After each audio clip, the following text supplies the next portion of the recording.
الحمد للہ رب العالمین والعاقبۃ للمتقین والصلاة والسلام علی سید الانبیاء والمرسلین اما بعد فاعوذ باللہ من الشیطان الرجیم بسم اللہ الرحمن الرحیم الصلاة والسلام علیک یا رسول اللہ وعلی آلک واصحابک یا حبیب اللہ۔ السلام علیکم ورحمۃ اللہ وبرکاتہ۔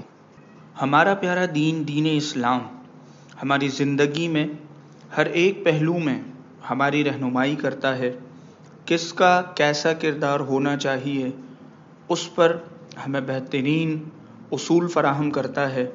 چنانچہ ماں کس طریقے سے اپنے بچوں کی تربیت کرتی ہے یا کرنی اسے چاہیے، ان تمام چیزوں پر بھی ہمارا دین ہماری بہترین رہنمائی کرتا ہے۔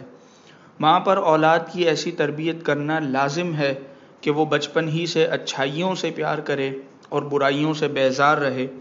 بچے اچھائی کریں تو حوصلہ افزائی کرنی چاہیے، برائی کریں تو انہیں مناسب انداز سے منع کرنا چاہیے۔ اگر ایسا نہ کیا تو ہو سکتا ہے کہ بچہ بگڑ جائے اور بڑا ہو کر کچھ کا کچھ کر ڈالے۔ باپ کی طرح ماں کو بھی بچوں کے لیے مثالی شخصیت ہونی چاہیے۔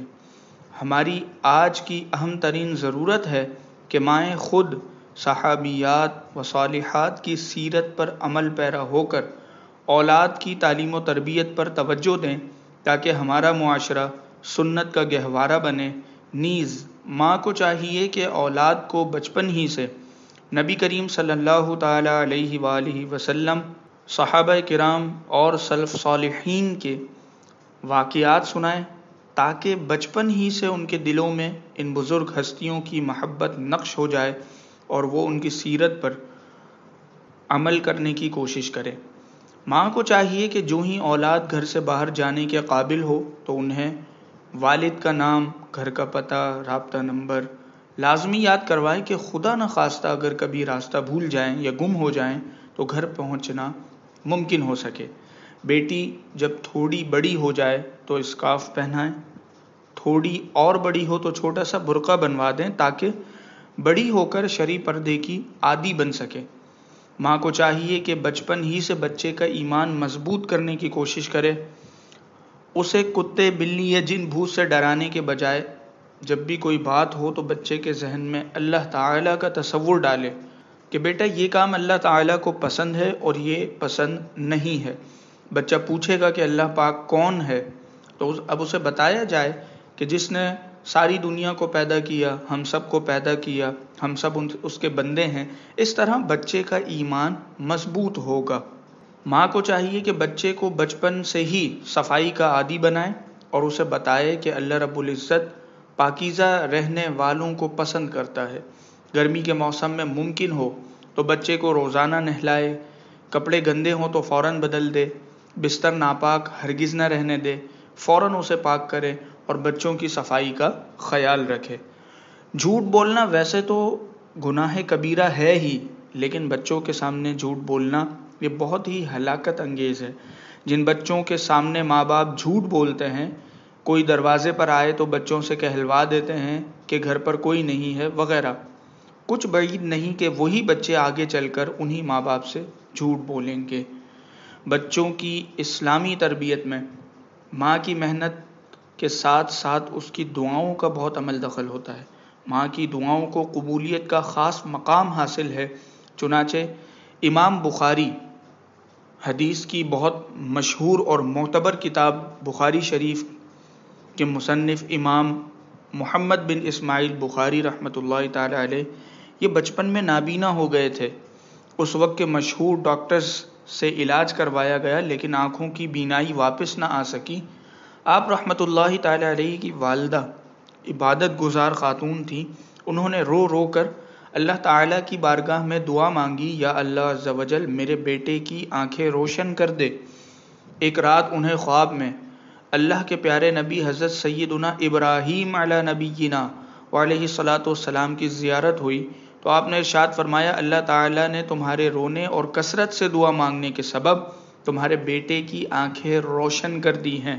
صبح جب امام بخاری بستر سے اٹھے تو ان کی آنکھیں روشن ہو چکی تھیں۔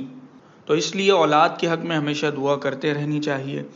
اسی طرح دیکھنا چاہیے کہ بچے بچے ہوتے ہیں، کھیلتے کھیلتے لڑ پڑتے ہیں اور اگلے ہی لمحے پھر ایک ہو جاتے ہیں۔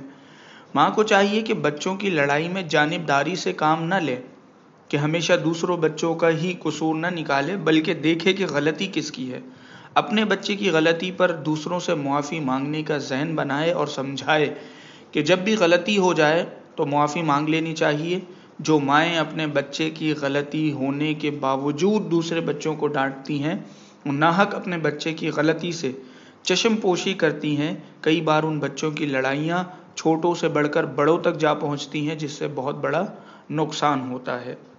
بعض مائیں اس بات پر بضد ہوتی ہیں کہ بچے فلاں اسکول میں پڑھیں گے یا فلاں ادارے میں ہی پڑھیں گے، جبکہ بچوں کے سرپرست یعنی والد دیگر بڑے ادارے، اس ادارے کی ناکامیوں یا دینی تعلیم کے فقدان کو جانتے ہوئے وہ منع کرتے ہیں۔ اس لیے ماں کو ضد نہیں بلکہ سوچ سے کام لینا چاہیے، بلکہ ماں کو تو چاہیے کہ بچوں کی تعلیم و تربیت اور کردار سازی کے لیے اپنے خاوند سے اچھے مشورے کرے اور مناسب انداز میں سمجھائے۔ بچوں پر اپنی خواہشات کا بوجھ نہیں ڈالنا چاہیے، ان کا ذہنی میلان بھی ضرور دیکھنا چاہیے، خاص طور پر اگر بچہ دینی تعلیم کی طرف رغبت رکھتا ہے تو یہ بہت بڑی سعادت اور دنیا و آخرت کی بھلائی کا ذریعہ ہے۔ ماں اور بچوں کا رشتہ کئی پہلوؤں سے امتیازی حیثیت رکھتا ہے، جن میں سے ایک یہ بھی ہے کہ بچے بہت ساری باتیں ماں سے کر لیتے ہیں لیکن باپ سے نہیں کر پاتے، لہٰذا ماں کو چاہیے کہ ایسے مواقع سے فائدہ اٹھائیں اور انہیں صحیح اور اچھے مشورے دیں، درست رہنمائی کرنے کی کوشش کریں۔ بیٹوں کے معاملات تو باپ دیکھ لیتا ہے، لیکن بیٹیوں کے حوالے سے ماں کو زیادہ خبردار رہنا چاہیے کہ ان کی دوستی کیسی لڑکیوں کے ساتھ ہے۔ اکثر دیکھا گیا ہے کہ امیر اور فیشن پرست گھرانے کی لڑکیوں سے دوستی رکھنے والی غریب لڑکیاں آزمائش کا سامنا کرتی ہیں۔ اولاد کے لیے رشتوں کے انتخاب میں اکثر ماؤں کا کردار ہوتا ہے، لہٰذا دنیاوی مال و دولت اور اعلیٰ نوکری کو ہی ترجیح نہ دیں، بلکہ خوش اخلاقی، مذہبی اور صحیح العقیدہ گھرانے کے ساتھ ساتھ اولاد کی رضامندی کو بھی اولین ترجیح دینی چاہیے۔